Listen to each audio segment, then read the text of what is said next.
This is Tommaso Ciampa. You're listening to WNS Podcast. You're listening to the official Wrestling News Source Podcast. For all of your information, go to WrestlingNewsSource.com or check us out on Facebook by searching WrestlingNewsSource.com or WNS Podcast. You can also find us on YouTube, Twitter, Stitcher, and iTunes by searching Wrestling News Source Podcast or WNS Podcast. Now being broadcast in over 45 different countries, here are your hosts, Daniel Herron, Tyler Abear, and Doug. That's right. What's up, everyone? I am Daniel Herron. Tyler Abear. I'm Doug. And we'll welcome you to episode 319 of the official podcast for WrestlingNewsSource.com. For all of your information, go to WrestlingNewsSource.com. Check us out on Facebook, WrestlingNewsSource.com. You can find us on Facebook, WNS Podcast, on YouTube, WNS Video, and on iTunes, Wrestling News Source Podcast. We are on Stitcher, Beyond Pod, Player.fm, and Satchel. Just search Wrestling News Source Podcast to find us. Follow the podcast on Twitter at WNS Podcast. Daniel's at WNS_Daniel. And Tyler is at Tyler_. There you go. So welcome to the show. Got quite a bit to talk about this week. We're going to dive into some feedback, talk about Raw, SmackDown, the Superstar Shakeup, have some hot topics on the card as well. So welcome, everyone. Tyler, how you doing? All right. Yeah? Hanging in there? Yeah, same old stuff. Yeah? Yeah. You ready for Easter? I guess. I don't know. Ready for day off? Yeah. You get Good Friday off? Yeah. Oh, there you go. 3-day weekend for you. Bastard. Yeah. Ain't gonna do shit. I get Friday off, but I have to work Saturday. But then I have Sunday off. I gotta work Friday and Saturday. Oh, man. That sucks. So, Doug, with that being said, how are you? I'm fine. Yeah? Yeah. Hanging in there? Yeah. Cool. What else am I gonna do? Well, I don't know. It's a good question. Just hanging. It's one of Hanging around. Life's great mysteries. So welcome to the show. If anyone happens to be listening on iTunes, feel free to leave a iTunes review. See, and you were all worried last week. As much as I taunted people, we only got 1 thumbs down as far as I can tell. Yeah, that's true. We didn't even get any negative iTunes reviews. Which is Well, I haven't checked. I think I checked. Oh, you did? I want to say. Interesting. You ever check the Stitcher comments? They haven't been updated in like 2 years, which is weird. Shame on you, Stitcher. Yeah. Shame. Anywho, so let's dive into some feedback that we got. First bit of feedback we have is from James saying, "Great rant, Doug. I agree 100%. I thought they tuned out on the best match on Raw to chant about a beach ball. During the New Day segment, I was hoping the Revival would come out, and I was excited. I also think Dillinger should be next in line for the IC title whenever they finally give it to Corbin, or we could say U.S. title because of the Superstar Shakeup." Superstar. Cool. Yeah, thanks, dude. I don't know if that's... I don't know if I feel that is Dillinger's spot right now, because especially with, like, Brock gone... I mean, not gone, but, like, away... Those are, like, essentially the top titles of the brands or whatever. I don't know if I feel like he's in that spot yet, so. Not ready just yet. I don't think so. Okay. I mean, he's over. I mean, you got to tip your hat to him on that one, but that doesn't always, just being that over, I don't necessarily think means you're, like, top guy. The guy. Yeah. You're ready to lead the squad and all Yeah. that.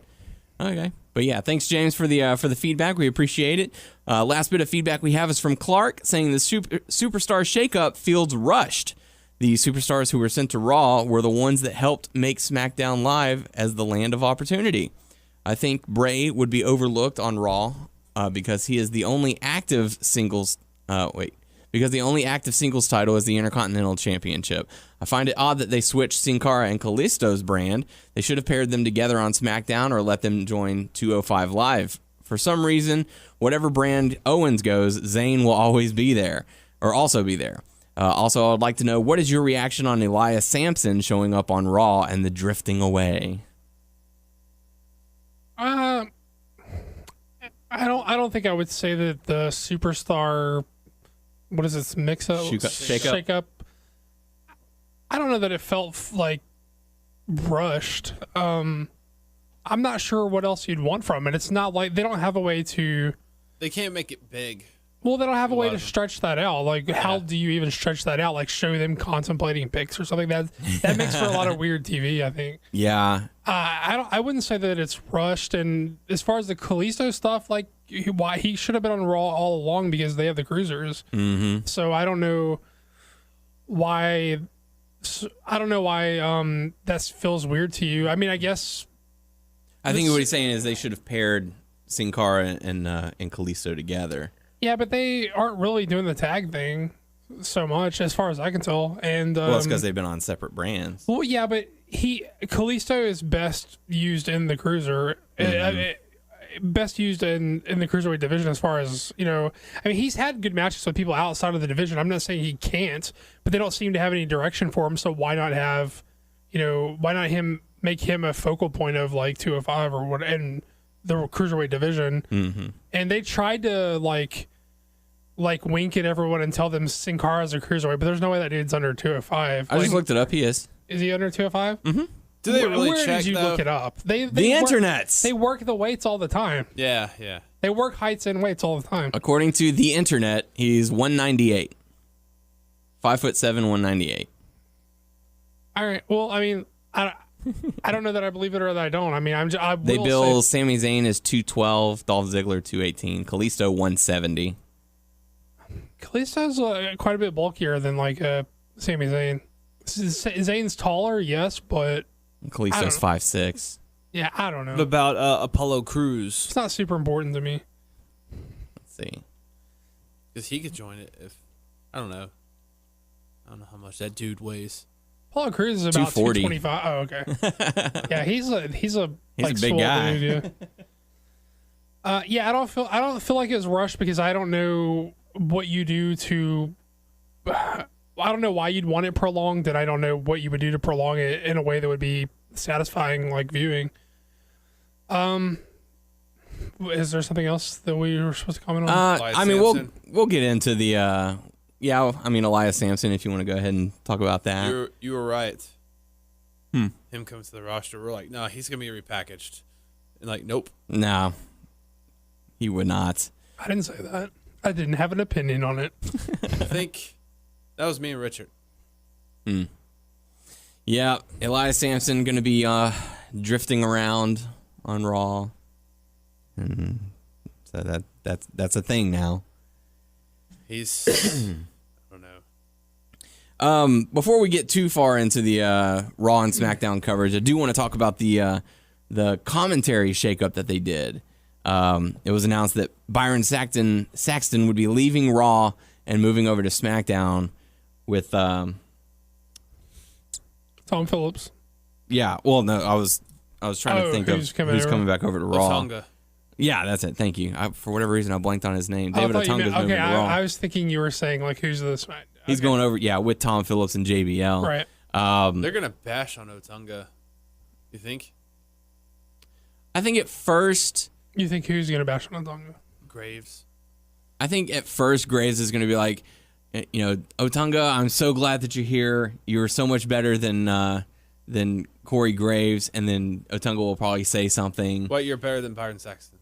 You said Corey Graves. Oh, I'm sorry. Better than Byron Saxton. And then Otunga will say something towards the superstar, and Graves will be like, oh, man, you're just as bad. Or something. I don't know. We'll see. But yeah, I did catch SmackDown, and it seemed like a much better fit putting Byron on commentary for the SmackDown Well, because they're not team. bashing on him. Well, yeah, that's one thing. I'm trying to think. Didn't he and Tom Phillips call NXT for a short while? Yeah. Not so. I don't think solely just those two. But Well, I mean, like they they were in the mix. Yeah. Oh, yeah, that's right. Cause that was whenever Kevin Owens was on NXT, because he would always go over and sit next to him. Mm-hmm. I remember that now. So that's cool. I would like to talk about the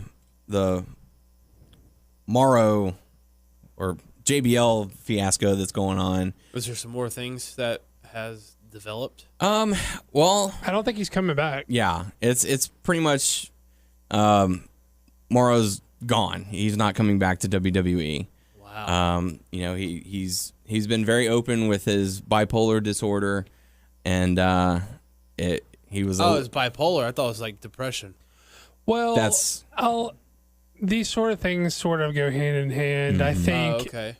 I think depression is a part of bipolar disorder, and if not like explicitly linked together, it's like things that affect one another. So, and and on his Twitter account, he was liking certain statuses and favoriting things and commenting on certain tweets that were directed towards him that put JBL in a negative fashion, basically calling him a bully. And so Mauro seemed to be not officially saying it, but pointing fingers towards JBL like that was the cause of him leaving. Damn. And there was I believe Justin Roberts, former WWE announcer. yes. He had a book that came out that was telling stories about, in short, JBL stole his passport to where he couldn't catch the flight or something. Or had people still. Yeah, something along those lines. Basically portraying JBL as a bully. And I think there's been stories like that in the past. I mean, there's the Joey Styles stuff where Joey Styles just decked his ass for being a dick. But here's the thing, like, it seems like wrestling fandom is split in two on this, where some people are like, you're supposed to quote unquote man up and deal with whatever, like deal with bullies. Like people would say, oh, Joey Styles, that's how, you're supposed to deal with a bully. And then there are the people who are like, that's a bunch of bullshit. And, not everyone is equipped or able to like defend themselves in that specific way. Do you know what I mean? Like, not just because Daniel and Tyler would flip over a table and like say, let's go outside, motherfuckers, doesn't mean me. I may be the type where I'm like, I'm not uncomfortable like confronting someone, you know what I mean? So just because, Joey Styles knocked his dumbass out doesn't mean that is That's not what Mauro's going to do. What Mauro is capable of doing or what Mauro feels comfortable doing. And to me, that's like saying, like, you're sort of excusing like the actions of JBL, and a lot of this is sort of beating around the bush, because a lot of the like other conversation that's been surrounding this is that even if they got rid of JBL over this, it wouldn't change anything, because Vince encourages like the culture of this, and Vince, basically a lot of the bullying is sort of like handed down from Vince. Like Vince enjoys it. Vince wants people to buttons pushed in this sort of way, and that's what a lot of the conversation has been surrounding this. Even getting rid of, not that this excuses, I don't want to take the conversation off of JBL is right or wrong. I'm saying, but there's more to it than just JBL is an asshole, which he is, and he's not a good announcer anyway, so fuck him either way. But it's the culture of the company, and that's never going to change with Vince is there, is a lot of the conversation surrounding this. So I don't know, it's sad. I mean, just because some people have the ability to stand up for themselves in that specific way doesn't mean everyone else does. And so, but that doesn't mean they should have to suffer with it because they can't stand up for themselves in that way. You know what I mean? It's a bunch of bullshit. Like, why? You're a fucking grown-ass man. And I know, I think a lot of it, and I know in my past, a lot of this, I think a lot of wrestling fandoms feelings about pro wrestling, especially me as a more immature person in my younger years, was like, you sort of like the idea of this culture is, while we all know it's fake, we sort of, we like the idea that this is supposed to be like a culture of tough guys, where like, oh, these tough guys should just fucking handle their shit. If they've got a beef, then they should just fucking fight about it. But that's not really like what like this all is, you know what I mean? And that's, not everyone's like that, and not everybody wants to. Some people just, Mauro, as far as I can tell, is just really stoked on announcing shit and wants to come and do a fucking like, his job of like what he thinks announcing is, you know what I mean? And like, he may not want to put up with the bullshit, and that's his right, like what. And the fact that he's dealing, like, it's not something that happened while he's been working with WWE, he has had bipolar disorder, and that in itself is something that's tough to work with. Yeah, of course. And I don't mean like work with as in like, Tom Phillips working with Mauro. I mean like in his own mind, that is a struggle. That is something that's very tough to deal with. Yeah. And for someone to go in and egg it on and try and drive him out, it's unacceptable behavior. It's unprofessional. Has JBL apologized? No. As far as I can tell, he just blocks. He just blocks people on Twitter. Like anyone who tries to say anything about him. Did you see the Militich, the Pat Militich stuff? Okay, Pat Militich is like a MMA fighter. He's in the MMA world. Mauro comes from MMA, so he's got a lot of friends in that world. So like, Pat Militich tweeted at JBL directly. And was like, hey, he's like, I got a bone to pick with you over strong arm of my boy Mauro. He's like, let's talk about this like face to face, like men, Johnny, like real condescending to him. Like, and I just like the idea of someone like JBL who has such a history of bullying. Like, this is not the first time people have said this type of stuff about JBL. It's not the first time he's been accused. It's not the first time we're hearing stories about this shit. This is one of those so much smoke, you can't deny there's some fire there situations, So it's sort of pleasant for me to see like legitimate tough guys like saying, "Oh, you think you're a fucking bully? Like, well, you want to mess with our friends? Let's settle this. Let's see how much of a hard ass you really are." Yeah. So that's good to see someone sticking up for him. Yeah, I mean, it's just sort of bullshit. I don't know. Like, it's not JBL's like one of those. I mean, I'm not saying the guy's not tough, but he's like one of those guys who probably fancies himself a little bit tougher than he is. I mean, it's not like he ain't got his ass knocked out by Bart Gunn or Steve Blackman or Joey Styles or however many, Yeah. So, I mean, all you have to do is stand up to him and pop him. Yeah, but did he ever fight back? Did those other people ever fight, or did he fight back against Blackman and Styles or whatever? No, Joey Styles knocked his ass out. Oh, he knocked him out like he was unconscious? He fucking punched him and he went down. The Bart Gunn stuff was the tough enough stuff. He boxing, not tough enough. The brawl for all is what, excuse me.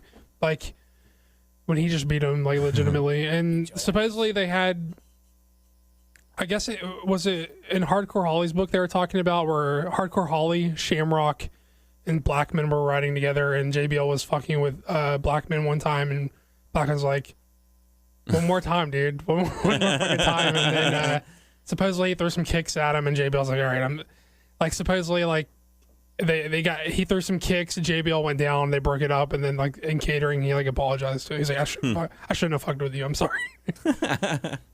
Yeah. I don't know. One of the things that came out was Jerry the King Lawler basically saying you just have to know JBL. That doesn't excuse his actions. They're like, well, that's just the kind of guy he is. He likes to get people riled up and do that. No, dude. There's been too much talk about it being bullying for me to not take it seriously as that. Yeah. Like me personally, I have a very sarcastic attitude. So whenever I meet people for the first time, it takes them a while to get where I'm coming from, but I'm not going to sit there and tear somebody down. And be like, oh no, I was just messing with you. Oh, I'm just kidding around. He probably got used to the hazing and everything back in the day. When he was part of the roster, and he kept on doing it. I mean, look at the stuff with also the Miz. Yeah. I mean, hazing is not an uncommon word as far as backstage locker room type stuff. I read JTG's books. Dan White to write this, which I would highly recommend if you want to hear some funny backstage stories where he hints at who he's talking about rather than just saying it. But yeah, I mean, it's inappropriate, it's unprofessional, it's unnecessary. And WWE just lost I don't know, but lost a good announcer. Yeah, he was one of the better ones. A lot of people said he... outside of Jim Ross, he was the best commentator that they've had in a number of years. So, I mean, it sucks that he has to go, but I'm also glad that he chose to walk away from the situation that was causing him distress. Do you think Jeff Jarrett, like, hey, we need to get him? Maybe. I don't know. I haven't been keeping up with Impact. So You're about to say TNA? No. Oh, okay.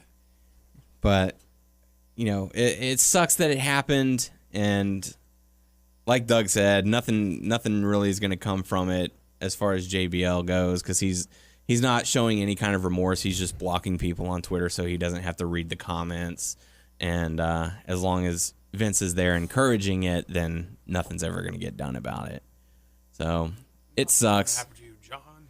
And just I just want to reiterate sort of that the people that are falling into the camp of, you know, there's only if you're being bullied or you feel like you're being bullied, then like handle it or whatever. It's easier said than done. Not everybody's capable of that, and not everybody wants to put up with that shit. No one ever, not everyone wants to have to like throw hands just because someone won't fucking like leave them all alone. You know what I mean? Yeah. I don't know. I don't know. I think it's a stretch to defend it, but I mean, what do you guys think about this? Do you think that the people that fall in that camp do so because they like romanticize wrestling as like a tough guy environment or whatever? Or I know that I sort of like I feel like I've been guilty of that as like a younger person. Like I feel like I'm like at a place in my life where I'm like, nah, it's just bullshit. But I feel like maybe in my youth I could be like, well, these dudes are tough guys, and like if you know what stupid stuff, you know, I don't know, because when I was younger and stuff like that, even though I watched wrestling, but I didn't really want to get into any fights or anything like that. So I don't know. No, I mean, I was the same. I don't mean you as a fan. I just mean like you as a fan, like the aura of it being like a tough guy business. So I'm not saying like, I'm not asking you to like defend that position. I'm saying, do you think that's where some of the fans that are coming from that other side, why they're coming from it on that side? Or do you even care? I mean, maybe it's not important. Maybe we just say we don't fucking agree with you. So I don't know. All right. Maybe I'm not making any sense, but I mean, you make sense, but I think some of it comes with how someone was raised, you know, because obviously some people have tougher lives than others, and they're told, look, you got to toughen up, and that's it. End of story. You know, some people come from very strict households, some come from very lenient households. Maybe it comes from that. So they're like, you know what? When I was little, I had it so much worse, and I was, you know, I had a very rough childhood, and I had to get through it. So you just toughen up. And so maybe that's where they see the situation. I don't know. I certainly can't speak for anyone other than myself, but maybe that's a small portion of it. And they said, and maybe it is. Well, you know, wrestling is supposed to be a macho man, not Randy Savage, but, you know, a macho dude. Ooh, yeah. And, you know, they're supposed to be tough. They're supposed to be able to take the punishment and dish it out. So, yeah, I mean, it's hard to say, I guess. I mean, I guess we could just say that for the record that we tried.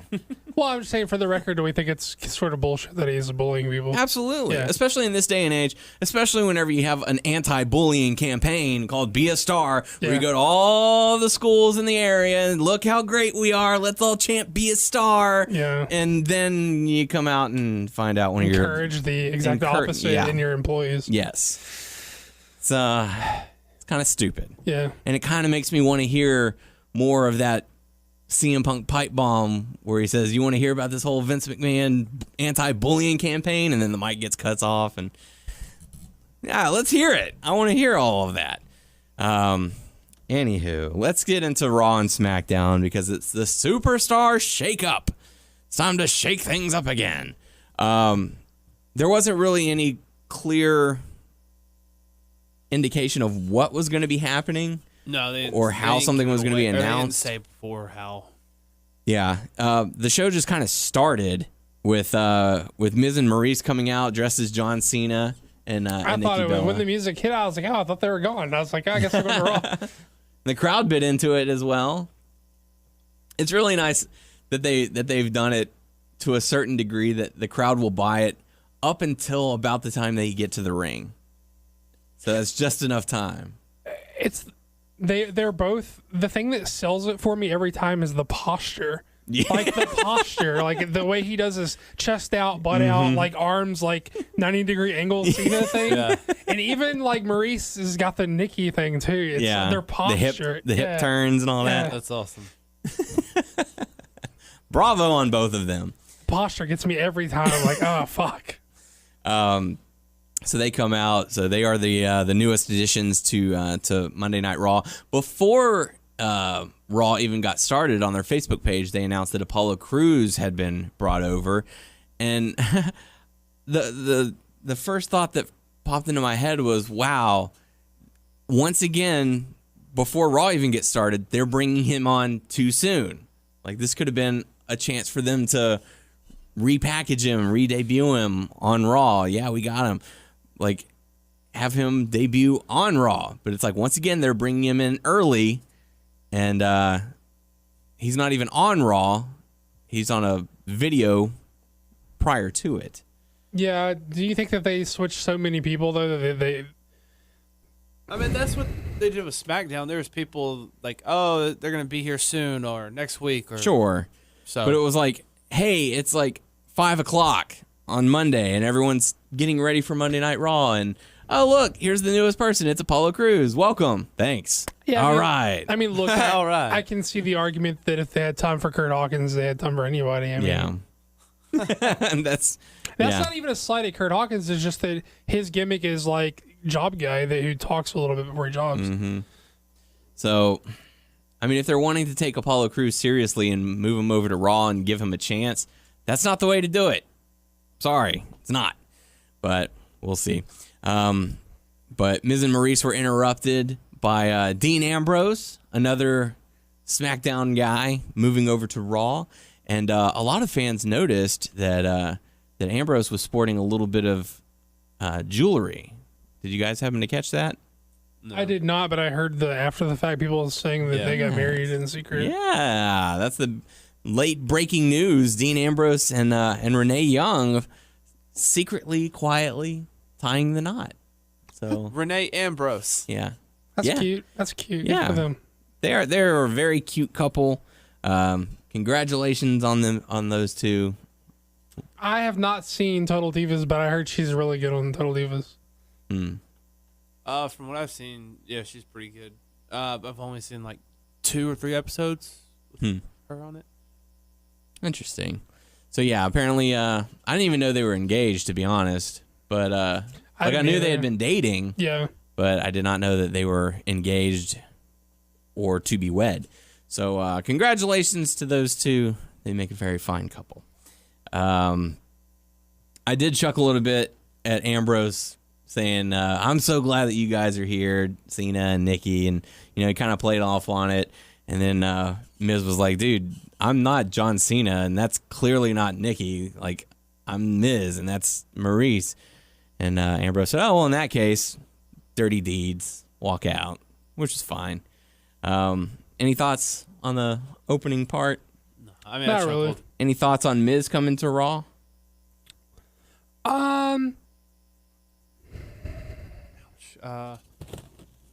No.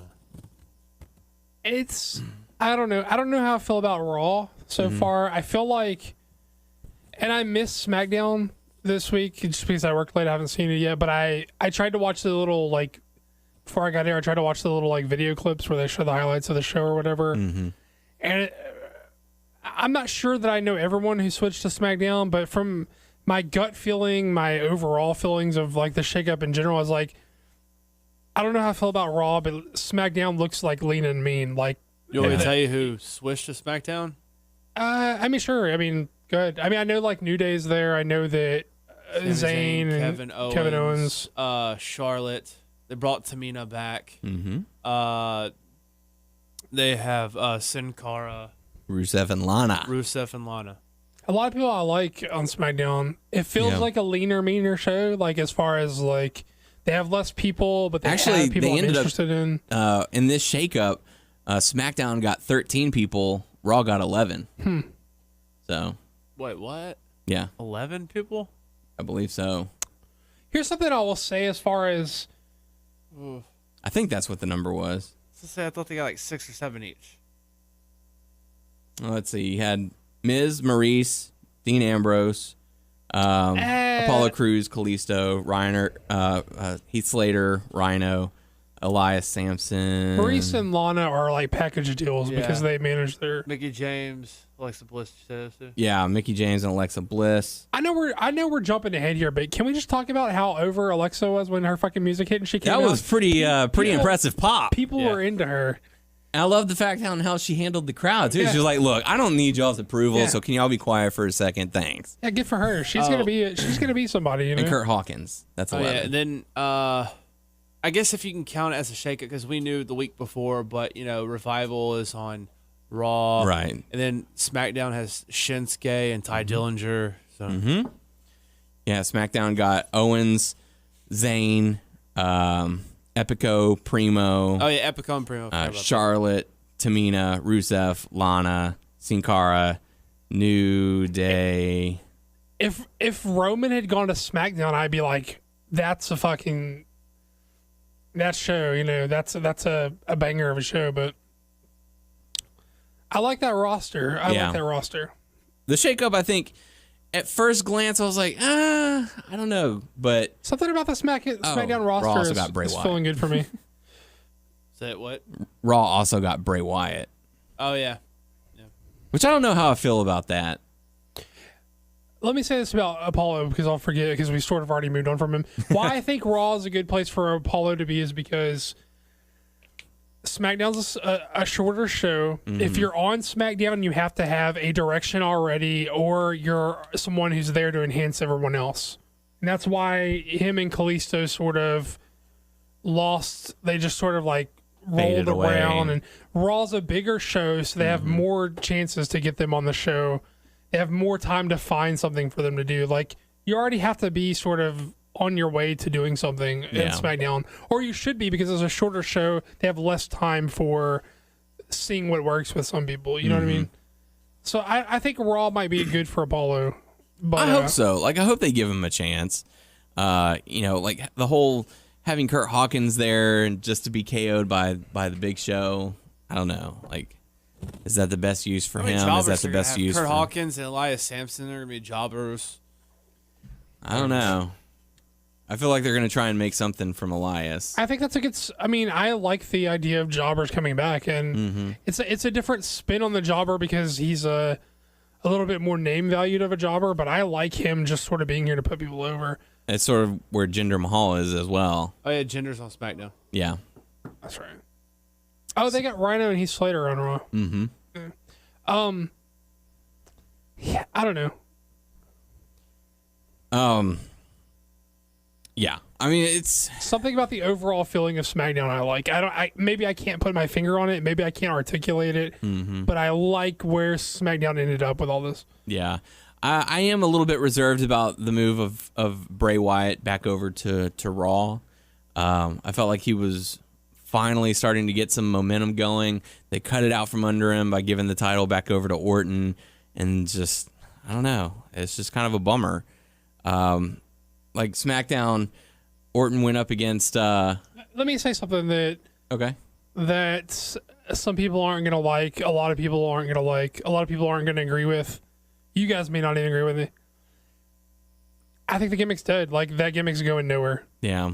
They may as well try something else with him. I mean, it's over with the crowd, but it feels like it's hit whatever ceiling it had. Yeah. I think maybe, I don't think he needs a new look or anything. I would just maybe walk back the hocus pocus shit and just maybe make him just sort of a scummy dude, and then maybe less promos sounding like he's reading some fucking occult novel or something, and then maybe just more scummy shit. Because I think we've gone as far as we can with this iteration of him as a person. Time to readapt. Yeah, I think maybe walk back some of the supernatural stuff. Well, I know some people like that, but I think he's hit his ceiling with it because he's going after Finn. Mm-hmm. So he won't be able to do much for 2 to 4 weeks because Finn Balor's out with a concussion. What? That forearm that he took from that elbow that he took from Jinder Mahal, where he kind of just hit the ground and was kind of out of it.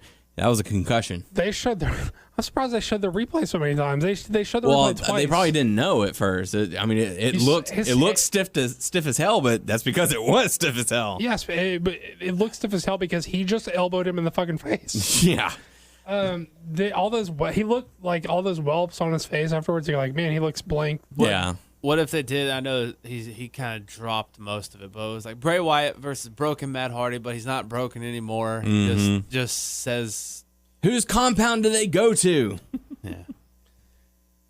You guys remember that god awful New Day Wyatt compound thing that they did? God, so bad. Yeah, the difference between broken Matt Hardy and Bray Wyatt is broken Matt Hardy is over as fuck. Well, just imagine how the crowd would react if the Hardy Boys are in the middle of the ring, lights go out, boom, there's Bray Wyatt standing in front of him. The crowd would lose their shit. Yeah, but they would lose their shit because of the Hardys, not because of the interaction, I don't think. No, I think it would be the face-to-face because it's the battle of the two oddballs, you know, they both have the mystical powers. And he doesn't do mystical stuff anymore. He's not broken, and he's not. Well, in the fans' eyes, he still is. I mean, he does the weird laugh and stuff like that, and I don't know if they still do. Yeah, he does. I don't know. But it's the fact that they still haven't given him like any kind of promo time.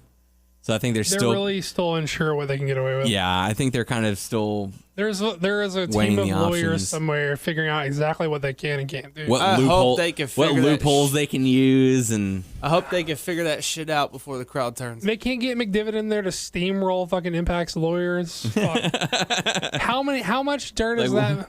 McDivitt fucking has gotten them out of everything. I can't believe they can't take on fucking Impact.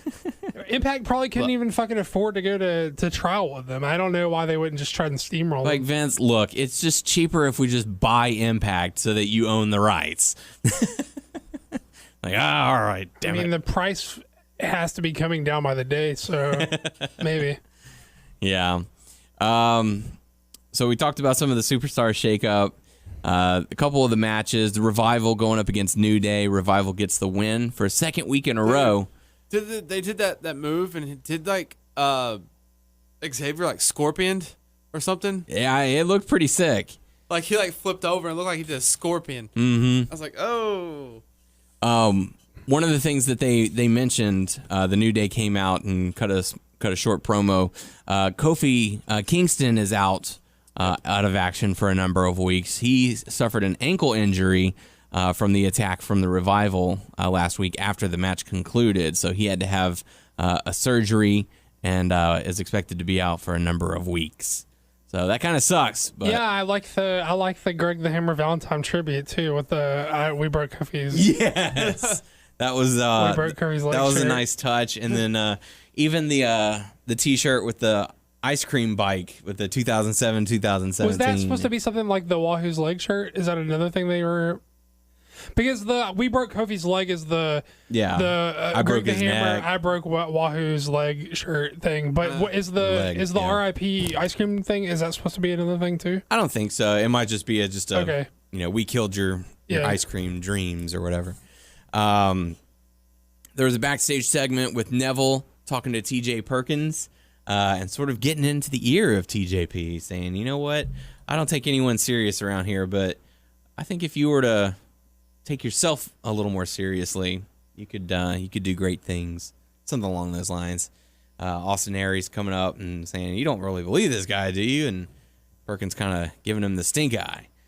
Well, Neville said that, that Austin... Your spot was handed to Austin. Austin's taking everyone's opportunities. Mm-hmm. So I think he's talking a little sense into TJ Perkins. And it turns out to be true because TJ Perkins defeats Austin Aries later on in the night, and then he attacked Austin Aries from behind and looks to be sporting a little cocky, heelish attitude. Crowd certainly booed him. To me, he reads better as sort of a cocky prick than like a generic baby face. Yeah. know? So that's Apollo's problem is that he's just happy to be here. Well, Apollo's problem is he's like, so you could tell he's just like a nice, polite dude, and he's like, man, I don't buy that you want to like fight somebody or you want to hurt somebody, and I don't know, man. I think it's just they're both just like generic babyface guys. Yep. But the flip side is I couldn't buy Apollo as a heel either because I wouldn't buy that he's a dick. We're here with John Johnson. It's John Jackson and Jack Johnson. Anywho, as we talked about earlier, Kurt Hawkins made his appearance, got knocked out by Big Show. He was trying to hug him, man, and Big Show was being a dick. Yeah. He was just trying to face the facts. Yeah, With Kurt Hawkins. Yeah. We got the state of Seth Rollins to come out. I enjoyed the promo that he gave where, you know, he was being very sentimental, thanking the fans. You know, I've done some very heinous things in the past, but you guys have been with me along the way. And I just didn't buy it. I was like, the whole time I was like, bullshit. whether it was bullshit or not, I liked it. It was bullshit, but I'm just saying, like, it didn't read. There was just no genuineness coming off of him. It just felt so like. I could tell he was trying to sound humble and. Well, it was fake modesty, and not in the good way where you're a heel who's trying to do fake, obvious fake modesty. Mm-hmm. It was just like you can't convey modesty. Yeah. It was just like you actually can't do what you're trying to do, and it just came off bad to me. You know what? I don't like Seth Rollins. I've come to the realization I just don't like Seth Rollins as a promo. I don't buy into any of his good guy shtick at all. And his bad guy shit just falls flat with me. I don't know. Like, I don't buy him as a good guy, and I don't buy him as a bad guy. I mean, I buy him more as a bad guy, but I don't like it. Do you buy him as the guy? No, I don't. What about the man? Nope. Oh. Nope. Okay, and that's fair. But for me, it worked. You know, he showed that humility. He showed that humbleness, and it worked for me. I was like, okay, Rollins, you're all right in my book. See, the thing that I thought was that he did best was when they did the contract signing before Mania, where he was yeah, and again, that wasn't delivery. That was just like in theory, like the words that he said made sense motivational wise. I'm looking for redemption. Yeah. I don't like who I've become, and that's why I'm doing this, not because whatever. Yeah, I liked all that. Maybe not so much in practice as in theory, but that was, to me, that's the best mic work he's done maybe in, a long time. I don't know. How about you, Tyler? What do you think about Rollins' speech? When he talks, especially as a babyface, I'm like, you fucking phony. Every time. Oh, no. I feel like I'm torn because I like him. Yeah. But, I do believe what Doug's saying, too. I kind of feel that way, too. So, I don't know. Undecided? If you're going to be a top guy in the company, you have to be good at hiding. He doesn't actually need to convey, like, genuine modesty, but he has to be able to, like, convey that to the crowd and make the crowd believe his bullshit. You know what I mean? Yeah. Like, the crowd has to buy into his bullshit if it's going to work, and I just don't buy into his bullshit. Well... I'm sure many people do. I'm probably in the minority. I didn't cash out. I bought in. To the evolution of Seth Rollins. See, I buy that a little more, even though I still don't like him as a heel promo. But yeah, I just like him as a promo. Period. Okay. Well, it seems like you're just not particularly a fan of his. What is there something that he could do that would get you on his side? Well, I don't know how you articulate that. Like, how do you articulate what he needs to do to make you believe in him? You know what I mean? It's just something about the way he talks. It's just like his aura as a baby face. I call bullshit on, right? You know how you like say, yeah, I just call bullshit. I don't know that I could articulate. Does it seem like he's trying too hard, or not trying hard enough, or maybe a little bit of both. Maybe a little column A, a little column B. Okay. I know that sounds like not an answer, but you know what I mean? No. I get it. But I don't know. Yeah. Anyways, Kurt Angle comes out and is saying, that was Stephanie's Raw, and this is my show now. And as long as I see that fire in your eyes, you're gonna have a place right here. Monday Night Raw. Oh man. it's just so refreshing to have, as played out as like managers and authority figures are.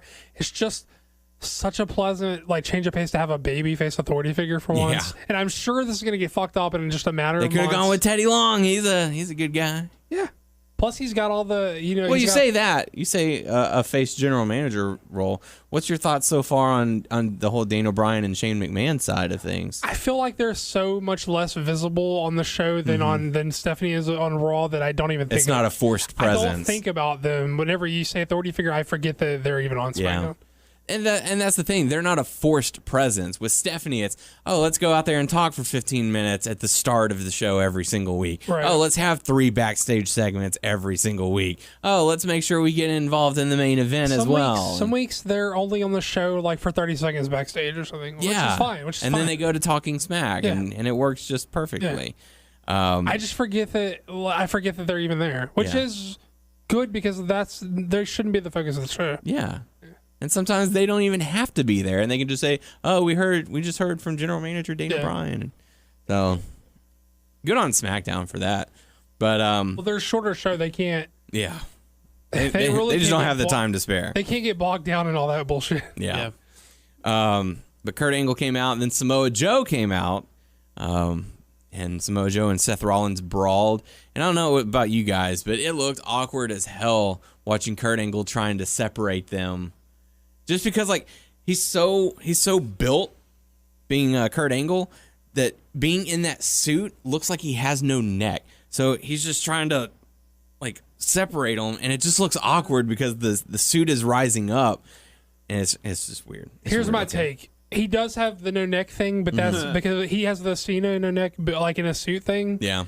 Those dudes just have really big fucking necks. Yeah. That's not why I think it looks so weird. What I think he was trying to do is walk the line between don't want to get physical. I am a former, not just a wrestler, but a former like, all-time like wrestler, so people know that I fight. So he's trying to walk the line of like how much should I like take control of the situation? Like it shouldn't be. It's supposed to be about these two guys getting physical, so me getting physical shouldn't override and overpower what they're doing. Right. But also, people know that I fight, so I can't just like be like, I can't control these. So he's got like a weird line that he has to walk. That's probably going to be like a problem for him, like in general as a manager, because it's different with Foley because he's so much older. He gets around so bad. Right. And not that the Angle gets around great, but he gets around a lot better than Foley does. And I'm sure we're going to see him compete in a match or two. They'll be like, look, dude, you crossed the line. I'm sorry. We can't let that stand. But see, he's got a weird line to walk between taking too much control and like not, and then letting the people who are there to shine, and then like overpowering the scene. Yeah. So to me, he was trying to like walk a tightrope that he didn't know, he wasn't quite sure what to do. Right. And not so much about his neck, but he's got a weird neck. I mean, yeah, no doubt about it. Yeah.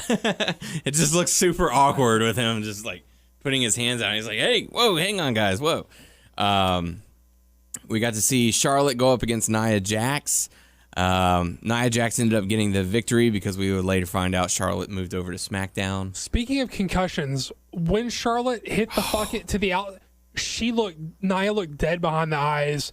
The finish of the match, all the way up the ramp, she looked like the lights were on, but nobody was fucking home. Did you see her? When Charlotte did the moonsault off the top, and the knees came down. I saw the knees like hit her in the head, and I saw Charlotte's face like slam into the ground. They both took something bad off of that, but that was nasty. When the ref raised Nia's hand and when she was walking back, she looked like, even more so than Finn, she looked like nobody was home. Wow. I didn't see that. I'm surprised that they didn't announce a concussion for her because She might have just been like a little lightheaded or something. It happened before Finn, but like I was like, whoa. No one's People there. are getting concussions up in here. I don't know. I didn't notice that, but I might have to go back and rewatch it.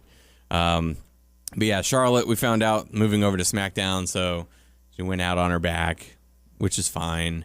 Helps make Nia look more like a monster. She defeated the Queen, and moving on to her next feud. We got to see Finn Balor go up against Jinder Mahal. We already discussed the concussion issue. Finn got the win, but will be out for about 2 to 4 weeks. Damn. And it sucks because like he's such a talented guy, but now and the injuries aren't even his fault. It's just happening to him. So the elbow definitely wasn't his fault. Yeah, and getting thrown into the barricade and just having an awkward landing that caused the injury. It's just bad timing and just interesting situations. But after the match, the lights went out. Bray Wyatt appeared on the screen, and so it looks like we are going to be seeing Bray Wyatt up against Finn Balor a little further down the line. We talked about the people moving from SmackDown: Apollo Crews, Kalisto, Heath Slater, Rhino, and Elias Sampson coming to Raw. I love the fact that Corey Graves is the heel commentator, but even he cannot stand Elias Sampson. So he was like that on NXT. He didn't like Elias. Yeah. And character continuity. Yeah. Thank God. Yeah. I think that Elias Sampson is one of those true heels where no one likes him. Go away heat. Yeah, it's that go away heat. It's not the it's cool to boo him or yeah, he's a bad guy, so I'm gonna cheer him. It's oh god, this guy sucks so much. Well, go away heat is the bad heat. We want you to. We love to hate you. Yeah, we want you to get your ass kicked. Is like the good heat. Yeah. Go away heat means like get off my fucking TV. Like I don't even want to. JBL causing a riot and having people throw batteries at him. No way. Yeah. After that, we got to see Sami Zayn go up against The Miz. Sami Zayn ended up getting the victory. Any thoughts on that? No. Hey, can you think of any? I'm glad you said that, Tyler, about Corey Graves. Can you think of any other examples of him paying attention to continuity, to how he's felt about people on other shows and like bringing it, like he didn't like him in NXT, so he continues to not like him? The Revival. He loved the Revival, yeah. Can you think of anything of him flipping on somebody? I feel like he's a guy who pays attention to the continuity. I appreciate that. He's one of the few that'll. Like this is how it's already been exposed that I feel about this person, so I'm not gonna flip like completely on. I appreciate that. Yeah, good on that guy. Yeah, he has done in my opinion a very solid job as a. Who would have thought it would have been him? Yeah, it was crazy. Yeah, I don't think. I mean, look, I know we all talked about, how we feel awful for Mauro, and that's a real shitty situation. But we also sort of talked about how people were saying that he was like the best guy to come along since like Jim Ross. You know what? I like Graves better than I like Mauro. I mean, in all honesty, well, Mauro's a play-by-play. Corey is the color. But the way that he goes about doing color and the way that the way Mauro tries to like dab his toe into color with like the way he likes to throw references in and stuff, and the way that Corey does, I think, is like so much more natural. Yeah. And, like sometimes Mauro feels like he's trying to force his shit in. He's like a wrestler who wants to get his cool spots in. He's like, this is the thing, guys. Remember, Mamma Mia. Yeah, but I think Corey, like overall, I think Corey is En fuego, the best guy to come along in a while. I like Corey. Corey reminds me a lot of Attitude Era Jerry Lawler without the puppies references. Like, he seems like he's just having fun doing what he's doing. See, I mean, I loved JR and King and the Attitude Era, but I have a feeling that if I were to go back and revisit some Attitude Era now, I would be annoyed by King. Yeah. But long story short, Corey Graves is doing an excellent job on Raw. So I hope he continues to be the color voice of the future. So after this, we got to see the most outlandish segment of Monday Night Raw that I've seen in a very long time. That being the Roman Reigns and Braun Strowman brawl, destruction of Roman Reigns. I don't know how else to word it. It was certainly an experience to watch, and without like going too deep into it at first, I want to get your guys' initial takes on it. There was a little bit of editing that sort of took me out of it. Yeah, there were some continuity errors. Just from the way they shot the flipping of the ambulance, that made it look a little.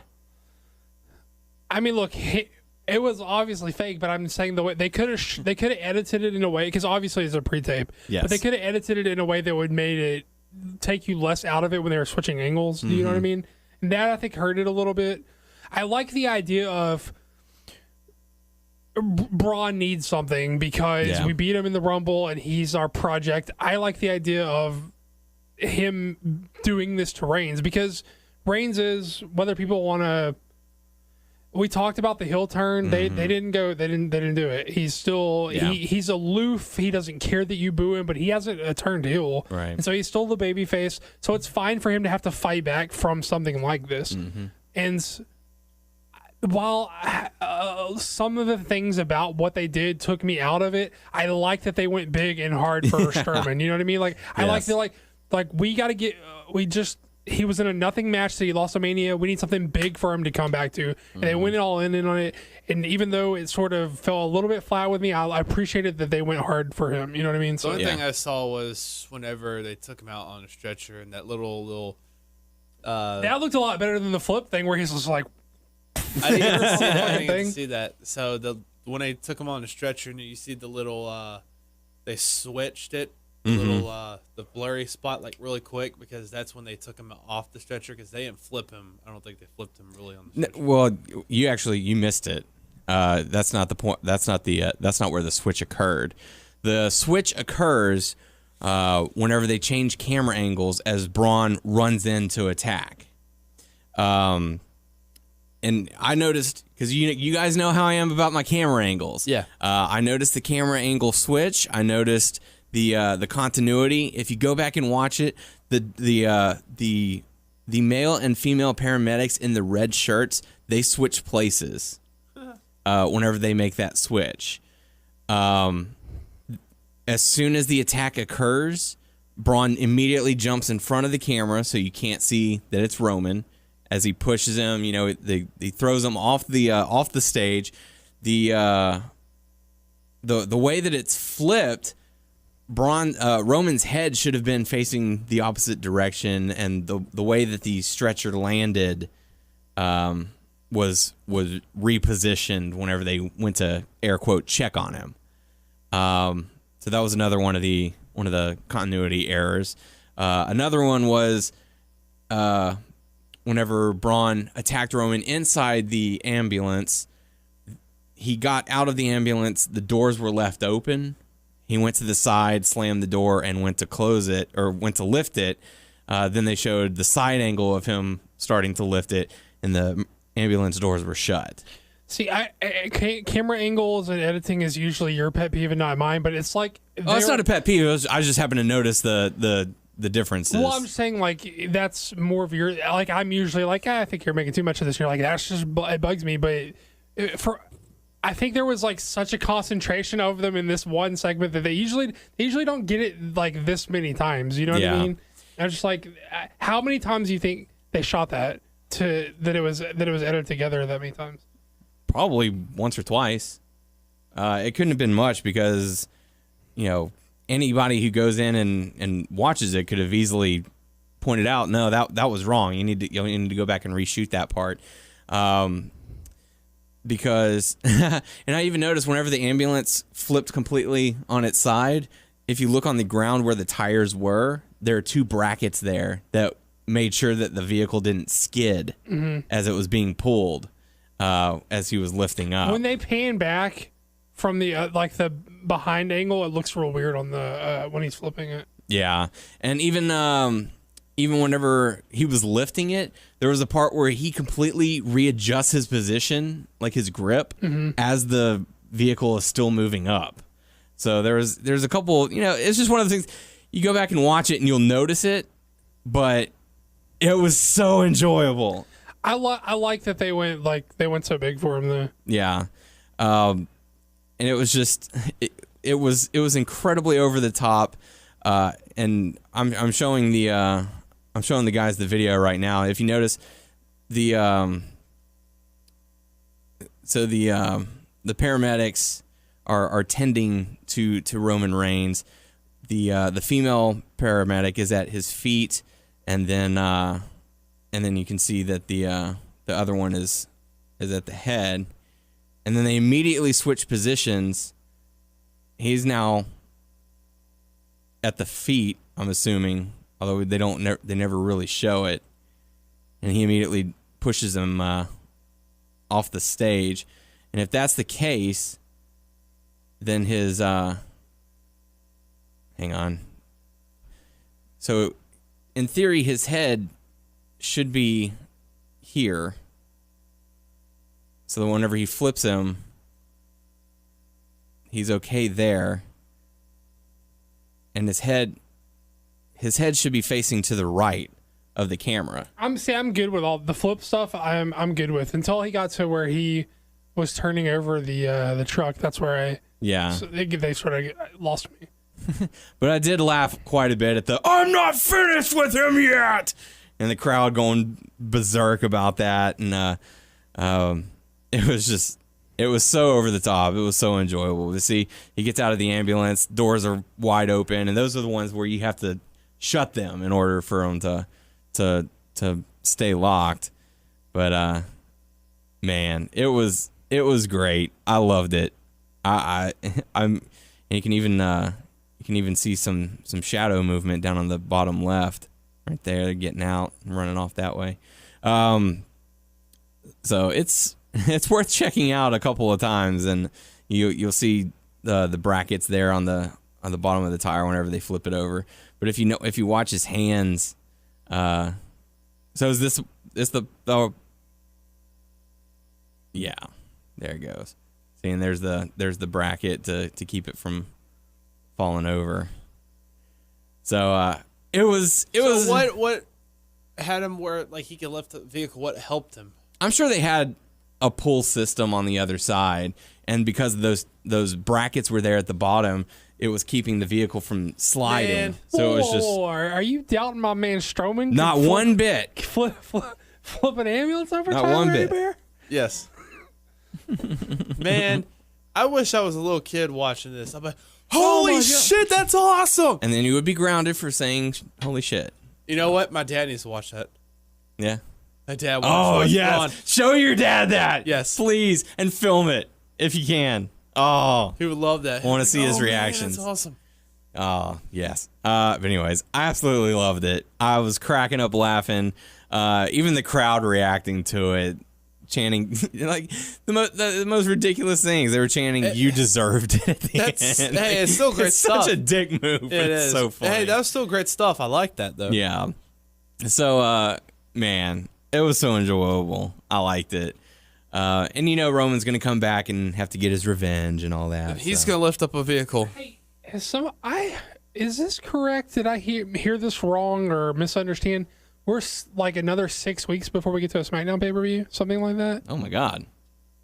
Well, someone said I think after Mania there was like 7 weeks out from a SmackDown pay-per-view or something crazy like that. I believe that because it's 4 for Raw, then like, 2 more. It's like 3 weeks, 3 or 4 weeks before the Raw pay-per-view, and then another 2. Then like 2 or 3 after that. So yeah, I believe that. He got a sort of a while to adjust how they want people in SmackDown. Well, yeah, and that also explains why we're seeing the crossovers like the Bray Wyatt versus Randy Orton, Kevin Owens versus Chris Jericho. We're having those matches. It's kind of something to help hold the fans off. Be like, well, we did have their matches, but yeah. Yeah, sort of almost feels like a joint pay-per-view. Mm-hmm. We got to see the Hardy Boys team up with Cesaro and Sheamus to go up against Gallows and Anderson. It is officially a Raw pay-per-view, though, right? Yes. Okay. Yeah. And Epico and Primo. Matt Hardy brought back the old red pants. Yeah. And Jeff's been wearing the sleeves, the colorful sleeve shirts, whatever. So the good guys got the win on that one. We saw Sasha come out, asked to speak to Bayley, saying, hey, you're my girl and all that, but your time is up as champion. I would like to have a title opportunity, which she was interrupted by Alexa Bliss, who got a huge pop from the crowd. Mickie James came out and said, oh, you did not come to you didn't come to Raw alone. And then Nia Jax just ran her over. Oh my God, just that was great. Just completely runned her down. So it looks like the cards are being shaken up a little bit over on Raw. Main event, Dean Ambrose going up against Kevin Owens. Dean Ambrose gets the win, and then Jericho comes out and delivers a code breaker. Breaker 19. Overall thoughts on Raw? Not too bad. Tight. Cool. That takes us into SmackDown, where we kick things off with Kevin Owens coming out and saying, "Welcome to the new Kevin Owens show. This is my place, and it's fitting that I am the United States champion, and I'm from Canada because I'm making this title better because Canadians are better." And the crowd's booing, and he's like, "Oh, you're going to boo me? Why? Because you only speak one language? Well, suck on this," and says something in French, and crowd continues to boo. Baron Corbin, of all people, come out and said, you mentioned that you can beat anyone in the locker room. Well, you couldn't beat Dean Ambrose, and I beat Dean Ambrose, so I know you can't beat me. So I'm going to be taking that title from you. And then Sami Zayn comes out, and Kevin Owens can't believe it. He's like, "No, this can't be happening. Why are you here?" AJ Styles comes out, and if he wasn't a face last week after the shaking hands with Shane McMahon, he sure is now. The crowd determined that. Daniel Bryan came out and said, "Hold up a minute, players. We're not having a tag match. We're having a triple threat for the #1 contendership to the United States." No, he didn't. Oh. I wish he did, though. If he would have come out, "Hold up a minute, players. We're going to have ourselves a triple threat match." I am now dying to see Daniel Bryan do the Teddy Hart, excuse me. Teddy Where's Long your cat? Teddy Long dance. Excuse me. I want D. Bryan doing the Teddy Long dance. The Mac Militant. Stole that from Rodney. Yes, he did. Eric Rowan went up against Randy Orton, and to be honest, can I just say, with that shave and haircut, how much of a baby does Kevin Owens look like? Such a little kid. He looks so young with that shave and haircut. He does. Someone, who's the guy who hosts late nights? It's like James Corbin, something like that. Late nights. I haven't watched late nights like the Late Show or whatever. Is he like the British guy? Yeah, the one who does all the sing karaoke or whatever in the car. Someone put a side-by-side comparison and said, "Now you can't unsee it," because he did have that clean shaven and all that. Show me. You got a phone? Look it up. I don't know where my phone is. It's right there. We saw Randy Orton going up against Eric Rowan, and to be honest, I fast-forwarded through this matchup because I had no interest in it whatsoever. The match ends when Bray Wyatt appears on the Titantron, causing a distraction. Eric Rowan was on the outside. Randy Orton rolls out to the outside. Eric Rowan hits Randy Orton with the steel stairs, causing a disqualification. Luke and Eric are on SmackDown, and Bray's going to be on Raw, so they can get back as a tag team? Not at the moment, because Rowan's heel and Harper is face. I wish Cesaro and Sheamus went to SmackDown. I feel like that would have been a... Ooh, yeah. That would have been a nice fit for those guys. After that, we got to see a really solid matchup. The Usos going up against American Alpha for the tag team championships on the line. The Usos end up getting the victory. So what's next for American Alpha, we'll have to see. Probably have a tag team tournament or some kind of thing to determine the new #1 contenders, because they have time till their next pay-per-view. They didn't gain any tag teams. They only lost. They did gain because as soon as the match was over, Epico and Primo showed up, and they laid waste to American Alpha. It was the best that they've looked their whole time since their re-debut, because they came in, it was all serious. It's not come to Puerto Rico and all of that stuff. They just came in and just beat them down and walked off. So I'm sure we'll see them facing the Shining Stars in American Alpha soon. We got to see Mojo Rawley go up against Jinder Mahal.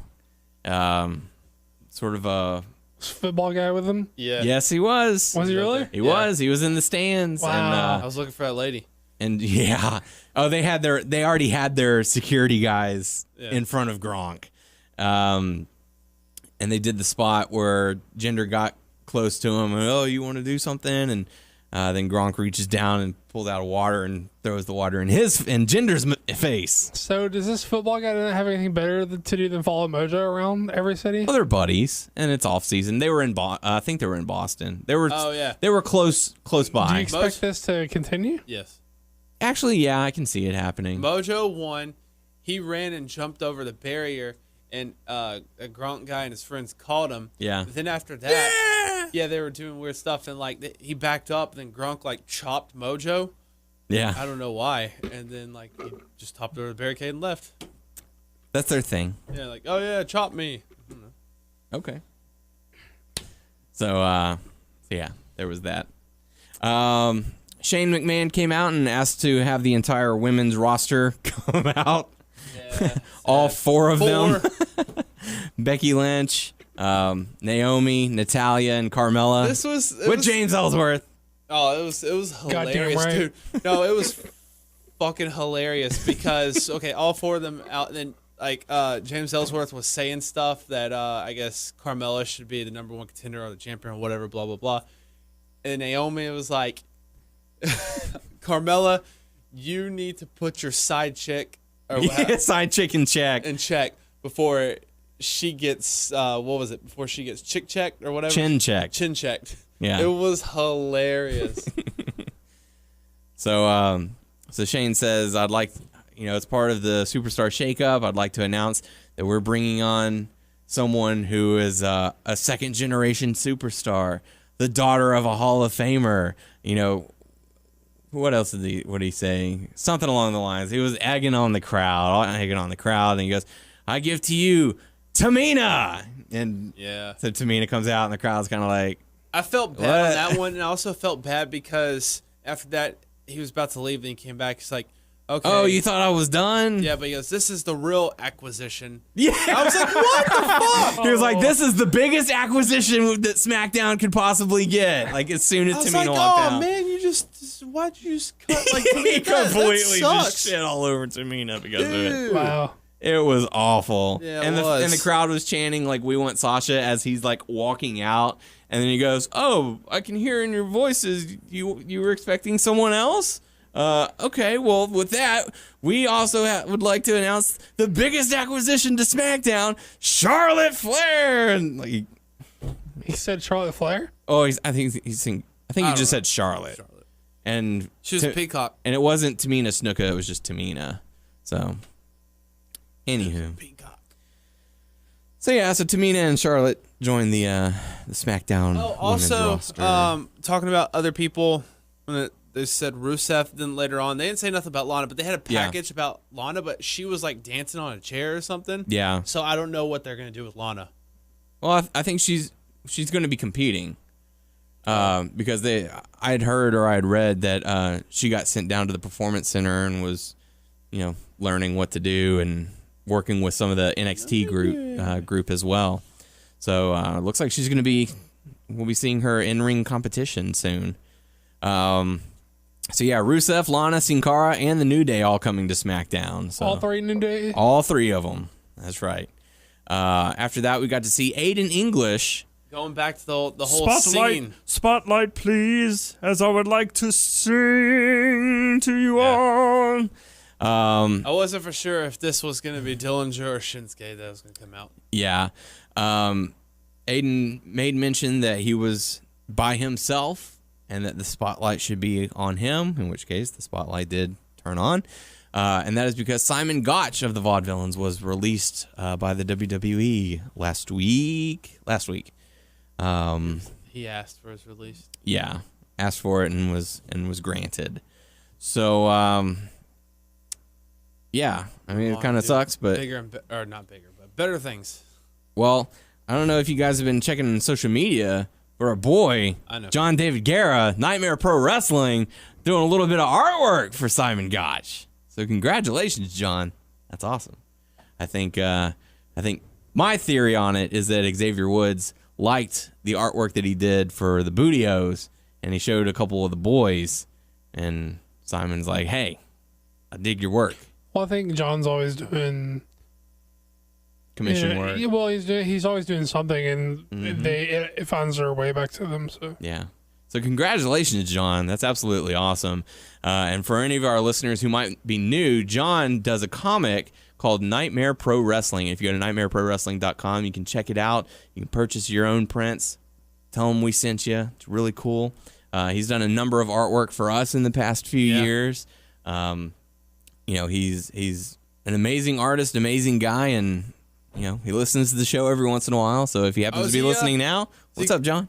Is he going to Palooza? Is he gonna be at Palooza?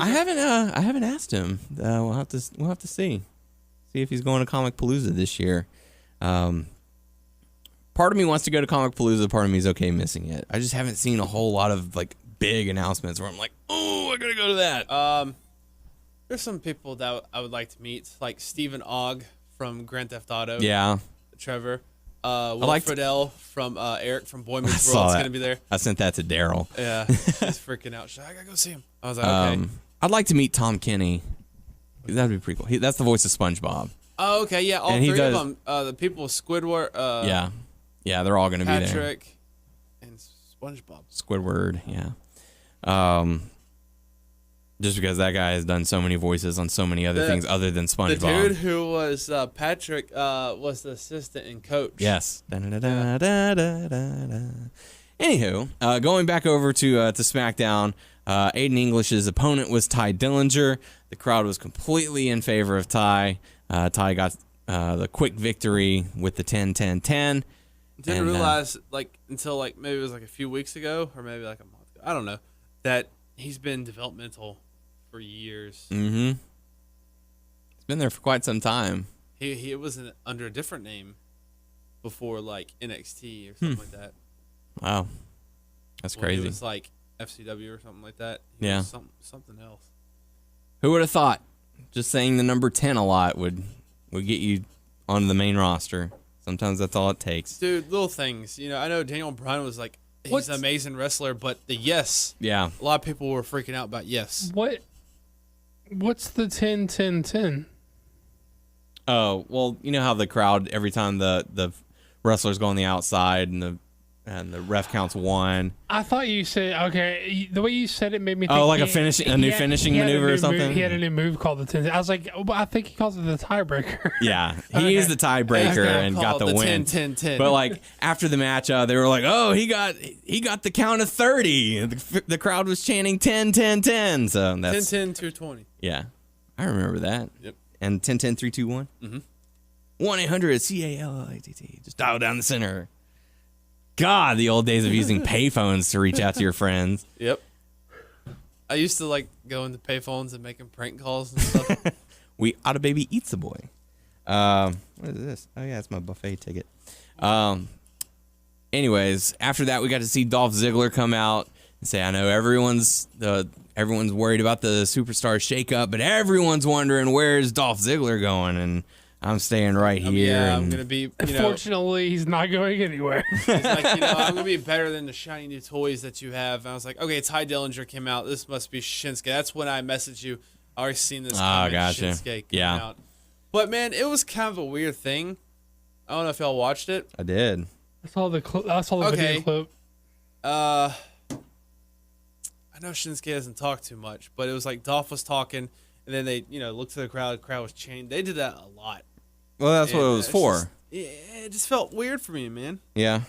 I don't know. I know Shinsuke was because after Dolph was like, who do you think you are? And he goes, I am Shinsuke Nakamura, and that was it. Mm-hmm. And just, it felt like it went on for a long time. Don't get me wrong, I'm still pumped. And to be honest with you, I've always said this. I love fresh matchups. Yeah. Even though I'm not a humongous Dolph Ziggler fan, but that's a fresh matchup. I think it's going to be cool. Well, hopefully it's cool with Shinsuke and Dolph. So we'll see. Yes. They were chanting his theme song. They were chanting Nakamura. But I love that smile that he does and stuff. I don't know. But it was one of those things where he's basically saying, I don't have to talk. They know who I am. Doesn't matter if you know. And then Ziggler went to deliver a super kick, and Shinsuke caught it and threw him back and did the little come on, and Ziggler decided to retreat. Mm-hmm. live to fight another day. So that's gonna be because I thought we were gonna get Shinsuke and Miz, but Not to this be. time. Nope. Did you watch tonight's NXT before the show? No. I saw. I saw that it's like I saw a few things. Not I saw that it's Oni Lorcan versus Drew McIntyre. Drew McIntyre. That should be good. It was. Oh, you said you seen it? No. I saw that was a match for tonight, and I was saying that should be a good match. I saw like. I didn't see the match, but yeah, I saw that. I saw what was it? What's else on the show? Just Shinsuke says goodbye to NXT Okay. officially. And there's this this big guy that was in the tag team with someone or whatever, but they lost, and he was beating the hell out of his partner. I don't know who. I forgot his name. I'll look it up right now. Mr. R.I.P. Rest in peace. Sure. I know you're talking about those two humongous dudes. No, That's no. His first name is Reston, and his last name is Peace. Rest in peace. No, that's Heavy Machinery you're talking about. Yeah. Okay, No, that's this is saying a that. different. This is a different thing. Interesting.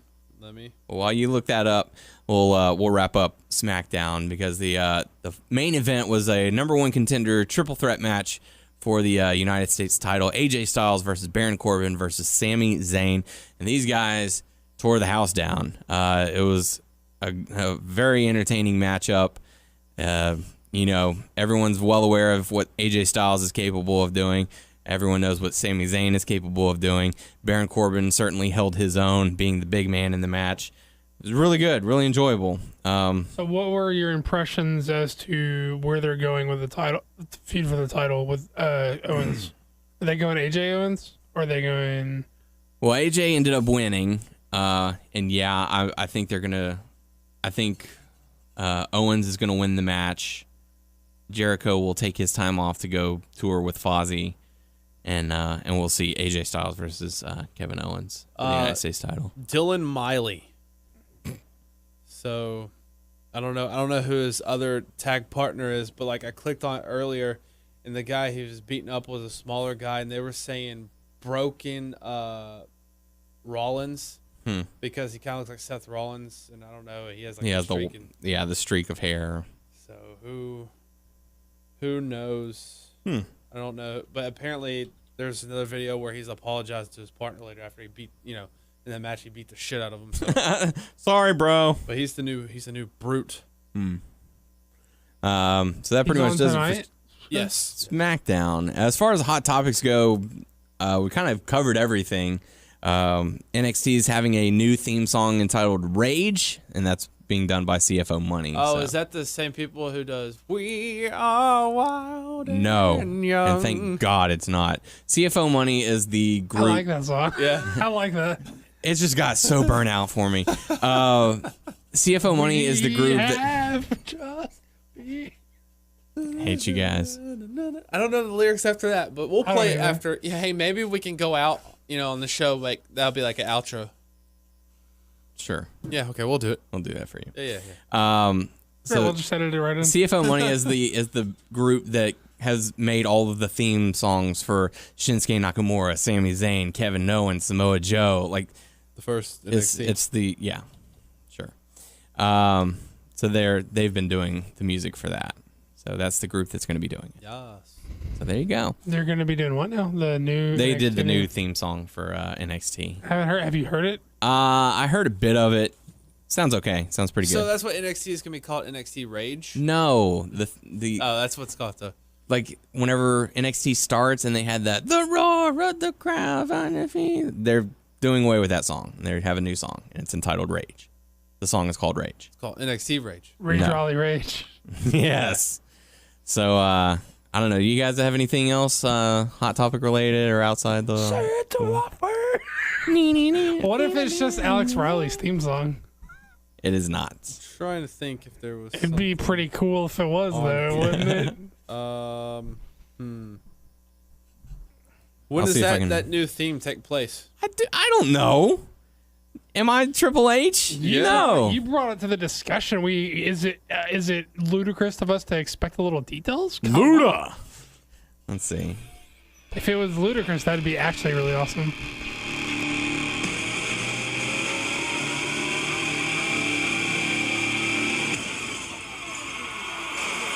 I don't know, boys.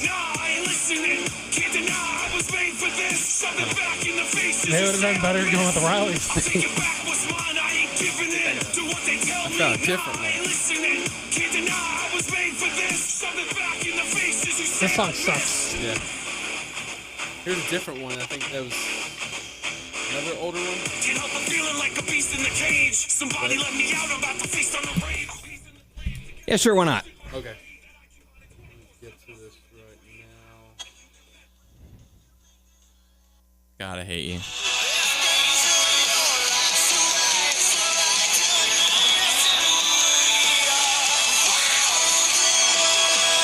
That reminds me of the bad days, the dark days of NXT. I said that's the NXT theme song, huh? No. Okay, You're I will crazy. admit, I was pumped for the first season just because of Bryan Danielson. Well, sure. That was it. But that got stuck in my head. You know, that should be like... That song is undoubtedly better than what you just played in the current theme song. Yeah. Well, what about Welcome Home by Coheed and Cambria? What? When was that? It was for a time. Was it like The NXT theme, yeah. for like season 3 or something? No, like for when it was a show. I don't remember that. Yeah, go back and watch it. Was that It's the there. girl one? No. Oh, what are you talking about? The girl one. There was a girl Like in season NXT 3 or Oh, whatever. okay. Yeah. No. There was Redemption. Yeah. And then it just would not die. Yeah, it wouldn't. That was the season that would never die. That went on for like 3 years. And Derek Bateman was on all of them, except Yeah. for the women. Yeah. Well, there was that whenever it sort of broke down where it's just like Derek Bateman and what's his name and Fandango. yeah, Fandango and Johnny Curtis. Johnny Curtis. yeah, Yeah. the Anywho. Chickbusters and Oh, yeah. Oh, yeah. Real deal Titus and me. Oh, gosh. Yeah, I remember all that. He made it a win. Yep. So, yeah, that'll pretty much do it, I guess. You guys don't have anything? Nope. All right.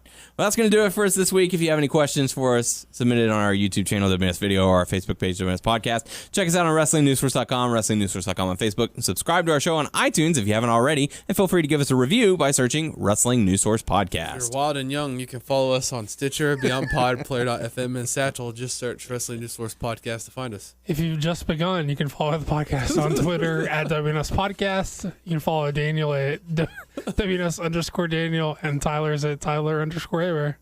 Bunch of nerds. All right. That's going to do it for us this week. For the podcast crew, I am Daniel Heron, I'm Tyler A. Bear. I'm Doug. and we will catch you all next week.